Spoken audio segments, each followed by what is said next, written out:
Hi everyone and welcome to the Spencer Lodge podcast in partnership with Najahi. Awesome news today. I've got somebody I've been trying to get on a podcast now for the best part of 6 months. I met this guy at an event here in April in Dubai back so many months ago, and I thought I need to get in front of this guy. But look, I'm not going to tell you anything about him. Cue the music and we'll get stuck into it.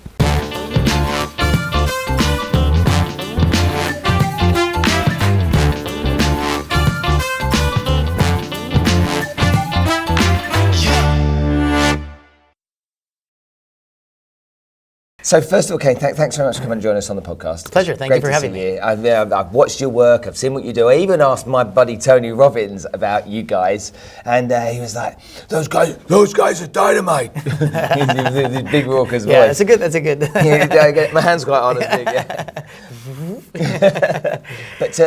But I interview a lot of people that are in probably a not too dissimilar space to you. Okay. And I've heard very often the whole rags to riches story about how people came from nothing and they built up and stuff. And then I have your story.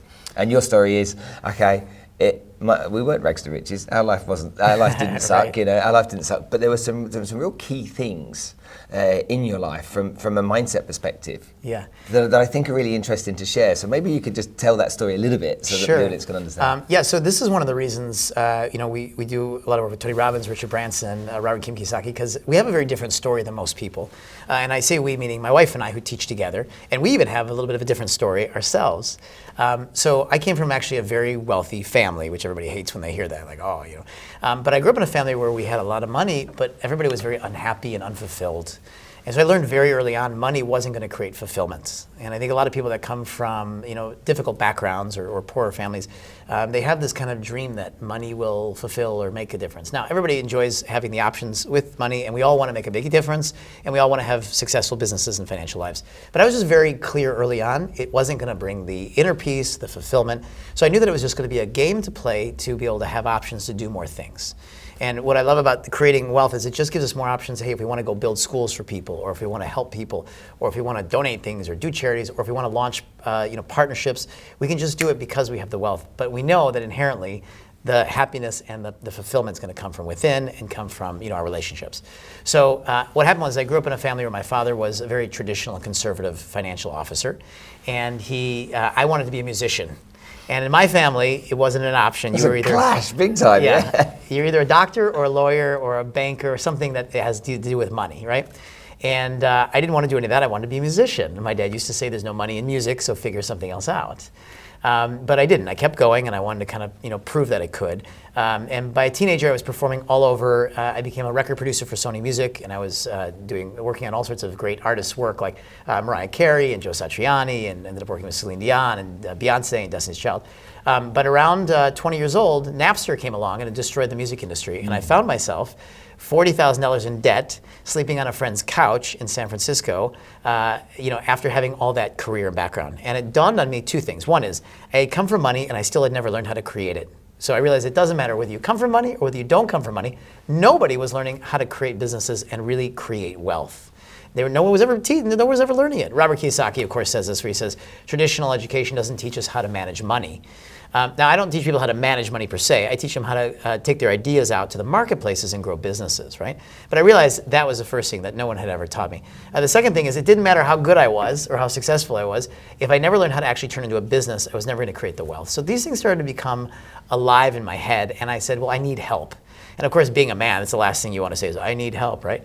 And today, we say from a partner of ours named Les Brown, who's great, he always says, don't ask for help because you're weak. Ask for help because you want to remain strong. And I wish, looking back, that I would have asked for help earlier from people that really knew what they were doing. The other thing that made sense to me is we often ask people that don't know what they're doing. They don't have the background. We might ask our friends or our parents or our uncle who got their MBA. You have to seek out people that have done it before and have become professional at transferring that knowledge. Just because somebody's good at what they do doesn't mean they can transfer that knowledge. So all these pieces started to come together. I ended up meeting a couple of business coaches that did it professionally. They were extraordinary, and within 4 years, we created the 5th largest media company on the planet, where we were creating soundtracks and animation. We were doing it for video games, television, and film all over.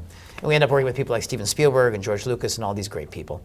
So I just learned very early on that if you want to get to where you want to go, it doesn't matter where you came from, wealthy, poor, in between, educated, uneducated, makes no difference. Your future is not about your past, it's about your vision of your future and about working with great people. So that was what I had learned in that experience. Wow. You just said so much then in the last 3 minutes. It's epic. When you worked with those coaches at the beginning, did you kind of like go in there skeptically, or did you go in there with a real kind of like desire to want to get something out of it? Well, both, actually. I definitely wanted more. I've worked so hard to get to where I was. Even though I was young, I started playing piano at 5 years old. I was a musician. I was classically trained, jazz trained. I'd spent 4 or 5 hours a day practicing in rooms, being in the studios. So I'd worked hard. So I really wanted it, and I wanted someone to help me. But also, they'd say all these things that were kind of like, do you really think that can happen? I mean, that sounds good for you or for somebody else, or are they just kind of selling me on an idea? And it was true, everything that we talked about. We started with, what did I want? A good coach doesn't really, it's not about them, it's about you. What do you want? In fact, we were just here in Dubai giving a presentation. We got a few hundred business owners here. And on the break, someone said to me, I'm so appreciative this is not egotistical. I said, what do you mean? She says, this is about us, it's not about you. She says, I've seen so many presenters, and it's always about them. And that's how I feel as a coach. It's not about me. I mean, I'm sharing our stories, our systems, our ideas, but it's about what the person wants. So success to everybody is different. For some people, they want to make a lot of money. For some people, they want to be able to have the freedom to travel. We have 3 kids. For us, success is having time with our children, being able to provide them great opportunities, which we have. We've lived all over the world. If we want to, put them in great schools or take them on great vacations, we can. That's success to me, is to take care of the family, right? Yeah. And so I wanted it, but many times they'd say, good, you want that vision? I'd say, yeah. They'd say, great, all you need to do is X, Y, and Z. It always sounds so simple that I'd be a little skeptical, right? Can it really? The reality is that it takes commitments, because I would run into beliefs that I didn't believe. That's why you have a coach. You don't believe that you can have this stuff. If you did, you'd have it already, right? Yeah. So you actually believe you can't. And then you've got this person coming along with their shiny grin saying, but you can. And it sounds like a story, right? But it turns out one of the best pieces of advice I got from my first coach is, if you ever want to have great success, find the people that have it already. It's an important step. And then understand what they believe. Not what they do, but what do they believe? And then learn to align yourself with those beliefs. And when you do that, you're going to actually start seeing that what you want is just going to start appearing. Now, you need good strategy. So in our events, we don't just teach mindset. It's not a mindset thing. It's not just personal development. It's strategic. It's what do you have to do along with who do you have to be? And I felt like that was a real missing. When I started this company over a decade ago, I just wanted to help a few entrepreneurs. Now we've had 3 million people come through our trainings. 500,000 have come through our paid conferences. We've mentored 15,000 businesses. We advise actively 2,000 businesses a year. So there's a lot going on. But I really felt what was missing was not just to get people motivated and get them in the mindset, but to really say, what are you doing? What are the sequences you're doing things in? How are you executing on things? So we focus on both simultaneously. Interesting. Tell me, your wife Alicia plays a big part in your business partnership. Plays a big part in my life too. yeah. If you're listening. I talk to her all day long on Skype.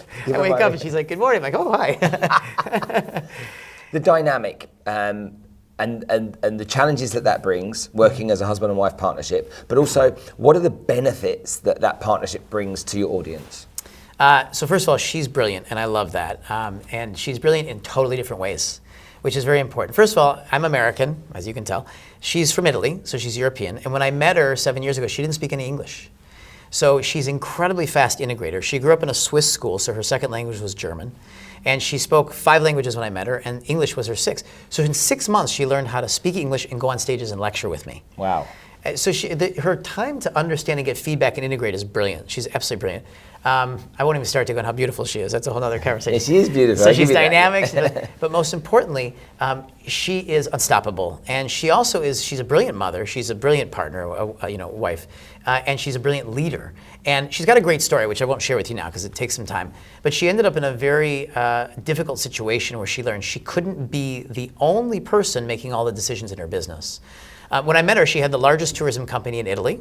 They were doing tens of millions a year, and they had hundreds of staff.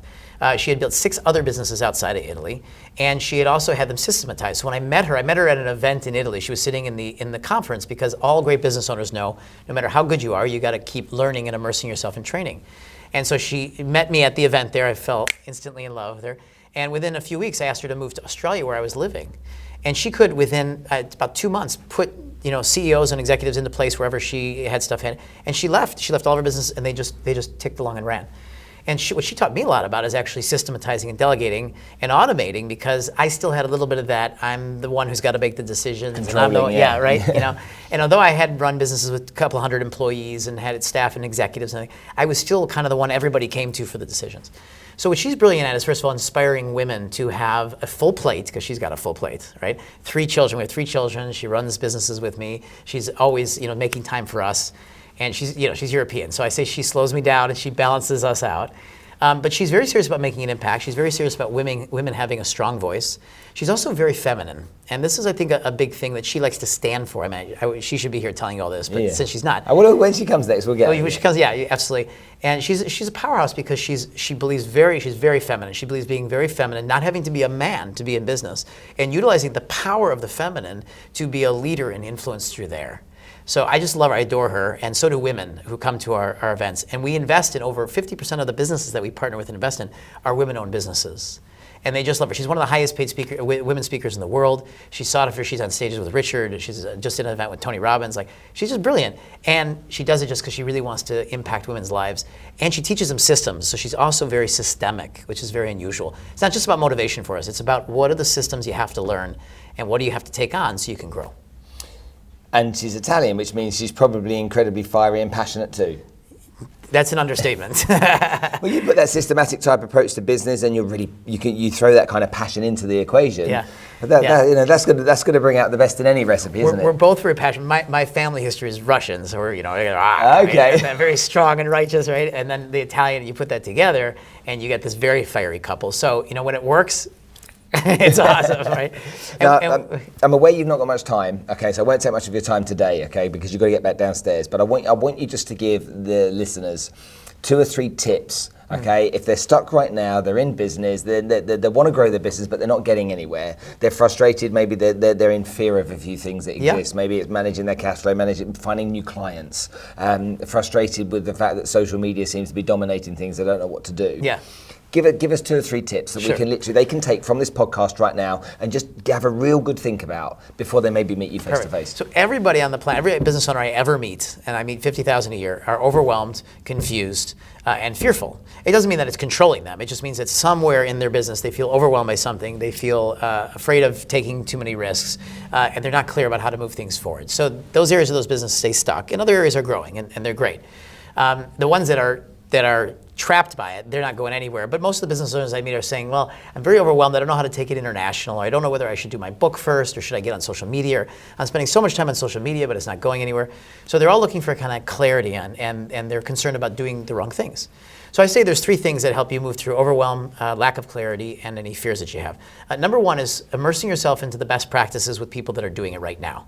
Understanding what other business owners are doing that are having success right now helps you decide which is the right path for you. And just because we do things in a certain way doesn't mean it's the right path for everybody. But at least we can say, look, every year we're spending tens of millions online. We're across 32 countries. We're in all sorts of markets. We got 2,000 businesses that we advise. So we see what's working, what's not working.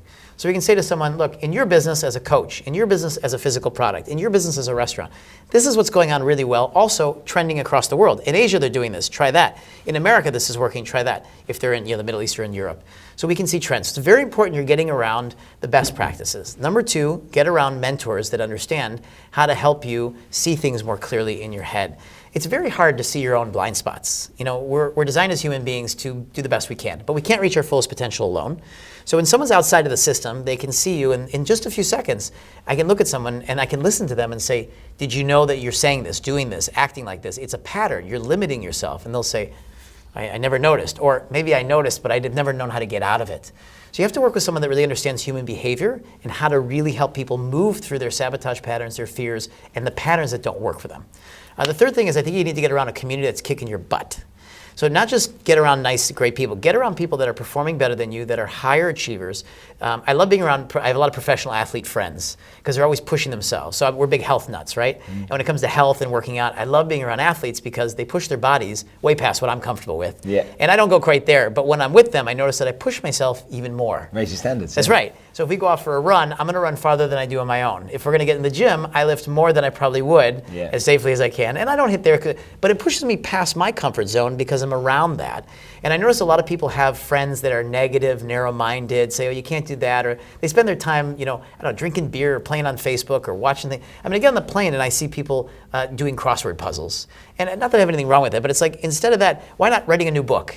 Why not recording a video and sharing their knowledge with people? Why not planning their next seminar, conference, or figuring out how to launch their next business to help people? And I just think that people spend too much time doing things that are not high performance enough. So my advice is to get around people that are high performers so that it pushes you past your comfort zone. And if they get involved in the kind of stuff that you guys do they get the benefit of being around high performers? Do you bring them into that environment? Just by nature. I mean, you can even tell that the speed at which, I'm talking here, like people always ask me, how do you, this last 2 weeks I was in Stockholm, Sweden. I talked to 1,000 people. We had Zurich, Switzerland, we had 500 people. I came out to the Middle East. We spoke to about 500 people here. And then I'll be in tonight, I fly to London. We have 3,500 people coming to an event with Les Brown. And I was like, 3 o'clock in the morning, I fly on a plane. I get there at 7 in the morning. I get on the stage and we lead 3 days. And so they say, how do you have so much energy? And I say, because energy comes from being aligned with your calling. There's nothing I'd rather do. There's no one I'd rather be with other than the kids and the family. Outside of that, I want to be helping people. And so the idea is that when you get around people like that, it gets infectious. When you're around people like Richard Branson, Tony Robbins, the guy's got tons of energy. Last event we did, he was saying on stage he had some health issues. And he was a little bit lower energy, but if you're around him, he's still 5 times the amount of energy anybody else has, So it's about getting around those people and having those networks and those friends that we have done. And so when people get around us, they feel the same thing. They feel the energy, they feel the excitement, and it's like that all the time. I'm like this in the shower. I'm like this at lunch. I'm like this, any time of the day. This is not an actor for the camera. That's who you are. This is just how I am. I can't get enough of helping people and doing what I'm aligned with. That's what I'd love for everybody. Imagine a planet where everybody's aligned and full of passion and energy, not because they have to generate it, but because it's generating them. Yeah, good point. For now, thank you so much. I'll let you get back to work. Awesome, Kane, thank you. Appreciate your time. Thank you.